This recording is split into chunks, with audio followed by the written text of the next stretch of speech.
As a therapist, I fear that some of the most popular relationship advice on social media is actually making us worse at relationships. What makes these phrases so dangerous is that they sound so appealing. They're simple, they're empowering, and a lot of the times they do feel like exactly what we need to hear. The fact is though, that a lot of this internet guru advice isn't grounded in any real evidence-based therapeutic model. And so when we go and try to apply it to our real life relationships, it often backfires. It could lead us to cause damage and maybe even walk away from perfectly good relationships that could have been saved had we just had better guidance. And that's exactly what we're going to talk about today. We're going to be breaking down 4 viral pop therapy phrases that you've probably seen if you spent any time in the self-help social media space. We're going to walk through what's problematic about each one, and I'll offer some alternatives that are more balanced and that are actually going to help us to have healthier relationships. All of the phrases we're going to cover today tend to resonate the most with people who struggle with people pleasing, who have difficulty setting boundaries, and who tend to stay too long in relationships. So if you can relate to any of that, then this video is going to be especially relevant for you. Before we get into it, if you're new to my channel, hi, I'm Audrey, I'm a therapist, and on this channel we talk about science-backed, actionable tools for improving our relationships with others and with ourselves. Okay, let's get into the first phrase, protect your peace. Right off the bat, I want to be clear about one crucial point. If you've been in a toxic or maybe even an abusive relationship where you constantly felt drained or small or unsafe, then yes, this phrase is going to be really useful. And I also want to take this moment to give a disclaimer for this entire video. If you are in an abusive situation where there's been yelling, shaming, controlling, gaslighting, then all of the phrases we're going to cover today absolutely do apply. This is a black and white situation. We need to take a firm stance here and prioritize our safety, no questions asked. Here's the thing though. Most relationships don't fall into this category of outright abuse. Instead, they're nuanced and full of gray, and if we apply this same rigid stance that would be necessary for a toxic situation to a perfectly repairable relationship, then we can end up doing some real damage. And here's an example to help illustrate this. Imagine that you left a long-term relationship because you were managing the household labor almost entirely on your own. And you brought this up multiple times, but nothing changed. And so you started to feel really resentful and unappreciated, and eventually you decided to leave. Now you're in a new relationship, and the first time your new partner leaves dishes in the sink overnight, your instinct is to be like, nope, I've done this before. I need to protect my peace. I'm out. If our immediate reaction here is to jump ship rather than have a conversation, communicate our needs and feelings, and give our new partner a chance to repair, then what might actually be happening here is we are overcorrecting for our past relationship and projecting it onto our current one. So editing me has decided that there is another important point that I want to share with you guys.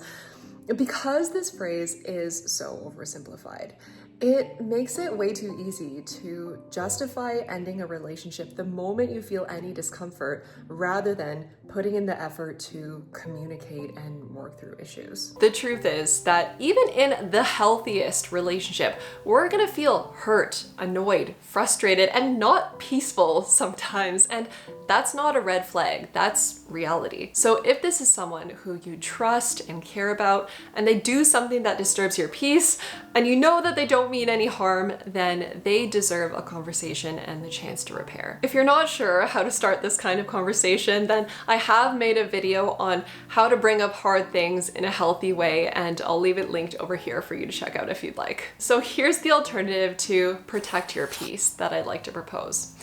In healthy relationships, instead of asking, how can I protect my peace? Can we instead ask ourselves, how can we protect our peace, aka how can I do my part to protect the peace of the relationship, because oftentimes it is worth protecting. You're not responsible for anyone's feelings. You've probably come across variations of this one online. You don't owe anyone anything, you don't need to explain your boundaries to anyone, you don't need to take care of someone's emotions after you set a boundary. If you are someone who struggles with setting boundaries and you'd rather make yourself uncomfortable than make someone else uncomfortable, then these phrases can feel like a breakthrough. The problem is that if this message hits a bit too hard and we start to take it too literally, it's easy to start overcompensating to the point where we start dismissing people and being too unapologetic about our boundaries. There is a difference between setting healthy boundaries and completely shutting someone down. Here's an example of what this might look like in real life. Let's say that you and your bestie hang out once a week, and this has been the routine you've had for a really long time. All of a sudden, she stops making plans with you. She's turning down all of your invites, and you just hear from her way less.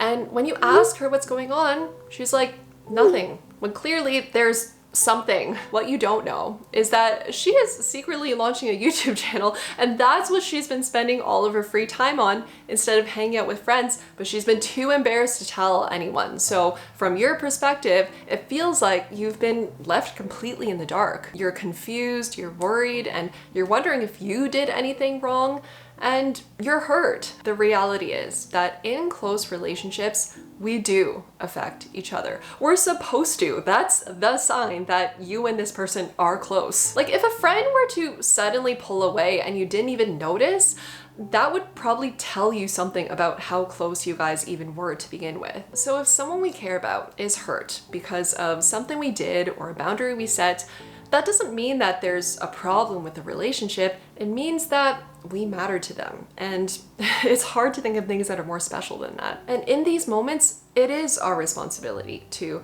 listen and try to understand their perspective and do the work to repair any hurt that's been caused. That's likely going to mean apologizing, even if it wasn't our intention to hurt them. It's probably also going to mean being open to feedback and maybe even changing how we show up in the relationship. It could also mean explaining our boundaries, not to justify ourselves, but to help the other person understand us better and why this boundary is important to us. Like in the case of your friend pulling away, I think it would have been a lot easier for you to be understanding and accepting of her boundary if you had just known what was going on. And yes, sometimes that might also mean being flexible with our boundaries and compromising, because in healthy relationships, boundaries aren't commands, they're negotiations. And especially if one person's boundaries conflicts with another person's needs, and this is a relationship that they both want to keep, then there is going to need to be some meeting in the middle. And that might mean that we won't get our way 100% of the time, but because this is a relationship that we value, we're willing to compromise for the sake of the bigger picture. Dr. John Gottman has a quote about compromise that I love because it's realistic. Compromise never feels perfect. Everyone gains something and everyone loses something. The important thing is feeling understood, respected, and honored. So if I could offer a more balanced approach to this whole you're not responsible for anyone's feelings thing, it would be this. You are not responsible for someone's feelings, but you are responsible to them. Meaning that you're not responsible for managing someone else's emotions. However, if this is someone that you care about and who cares about you, then you are responsible to the relationship. And that looks like showing up with accountability, empathy, and a willingness to repair when someone's been hurt. If they wanted to, they would. To that I'd ask, did you tell them that they were supposed to? Now, this is not to say that in the early stages of dating, where this phrase gets used a lot, that we should be asking for the bare minimum time and attention. Under no circumstances should we tolerate deliberate low effort or neglect. We should expect to be treated with care, consideration, and respect by the person we're dating. But here is where things get a bit more nuanced.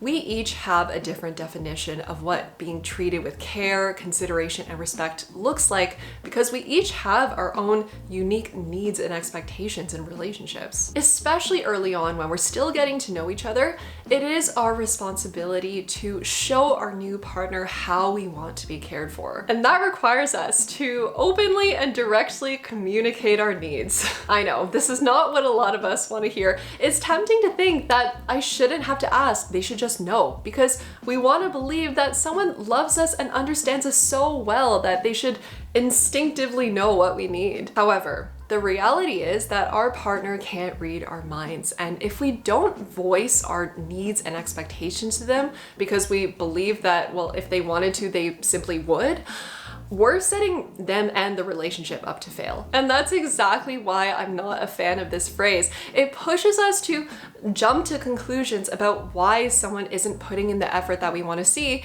instead of just talking to them about it and finding out. We might assume it's because they don't care when really they just didn't know what we needed. And when we're missing this information and instead we decide this is a red flag, we risk writing someone off prematurely. If you want a chance to feel truly cared for, then you need to give the other person an opportunity to show you that they care. And that only happens when you're willing to speak up about what you need. Easier said than done, I know. So if you do struggle with asking for your needs, then I have made a separate video that walks through a step-by-step framework for how to do that. So I'll leave it linked over here for you to check out if you'd like. Now let's say that you have voiced your need, maybe even multiple times, and it's been continually dismissed or ignored. Then yes, in this situation, if they wanted to, they would, might apply. It might be exactly what we need to hear to remind ourselves that we do indeed deserve good treatment, and maybe we're better off finding someone who is willing to meet our needs. However, if we have spoken up and our partner isn't getting it right every single time, but we do see that they're trying, that's worth acknowledging too. No partner is perfect, and it's unrealistic to expect our partner to meet our needs 100% of the time. In a healthy relationship, the best that we can expect is for our needs to be met the vast majority of the time, and to feel like our partner is constantly working with us to make that happen. So with all that being said, here is the alternative to if they wanted to, they would, that I like to offer. It is boring, but it's realistic. If you've voiced your needs and they love and care about you, they do their best. You can't change people. To be clear, this is not to say that we should be getting into a relationship hoping to change or fix someone. Being in a relationship purely for its potential can be a dangerous trap. So when we're talking about this phrase, you can't change people, we need to approach it with a lot of nuance. Because yes, it is absolutely true that you can't change someone who doesn't want to change.